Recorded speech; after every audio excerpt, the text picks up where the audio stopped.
ভালো হতে পারে না। মানুষ ভালো হবে দুনিয়ার ভয়ে না আখিরাতের ভয়ে। হাসতে বলবেন না, কার ভয়ে ভাই?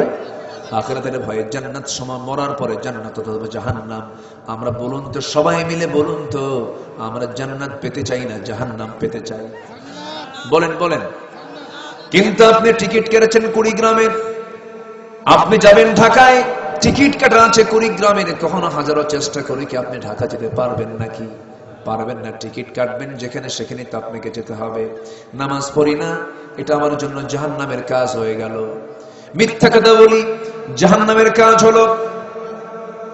মিথ্যা সাক্ষী দেই, জাহান্নামের কাজ হলো। বনের সম্পত্তি মেরে খাই, জাহান্নামের কাজ হয়ে গেল। হক নষ্ট করি, জাহান্নামের কাজ হয়ে গেল।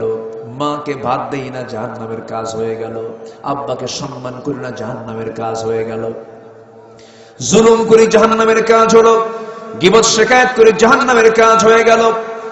বাজে কথা বলি, জাহান্নামের কাজ হয়ে গেল। এই সমস্ত কাজগুলো করলে আমি আপনি জান্নাত পাবো? এগুলো সমস্ত কাজগুলো হলো জাহান্নামের কাজ।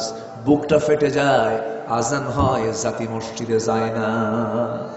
ঠিক কিনা? ঠিক কিনা? বাজারে লোক বেশি না মসজিদে লোক বেশি?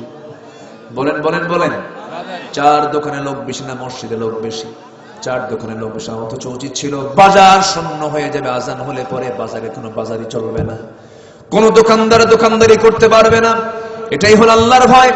আজান হবে, শাটার বন্ধ হয়ে যাবে, সব মসজিদের দিকে চলে যাবে। হাইয়া আলাস সালাহ, তাড়াতাড়ি মসজিদের দিকে চলে আসো। হাইয়া আলাল ফালাহ, কল্যাণের দিকে চলে আসো। যে বান্দা নামাজের সময় অন্য কোনো কাজ করবে, তার কোনো কাজই রহমত নাজিল করবেন না। তিনি আমার কে? আমার ভাইয়েরা, জান্নাত কত বড় নিয়ামতের জায়গা! জান্নাত কি সুন্দর জায়গার নাম! জান্নাতের বর্ণনা মহান রব্বুল আলামিন কোরআনে কারীমের বহু জায়গায় দিয়েছেন। সর্বনিম্ন যে জান্নাত বান্দাকে দেওয়া হবে, 10টা পৃথিবীর মতো একটা জান্নাত আল্লাহ তাআলা একজন বান্দাকে দিবে। সেই জান্নাত কি পেতে চান? নামাজ না পড়া, নামাজ না পড়ে কি জান্নাত মিলবে? আমার দেশে কিন্তু বহু দরবার আছে, যে দরবারের মুরিদ হলে নামাজে লাগে না। পানির তলে মোমবাতি, বাবা বাতাসে নেবে না, বাবার নামে হালকা দিলে ওযু গোসল লাগে না। এরকম দরবারও আছে না নাই?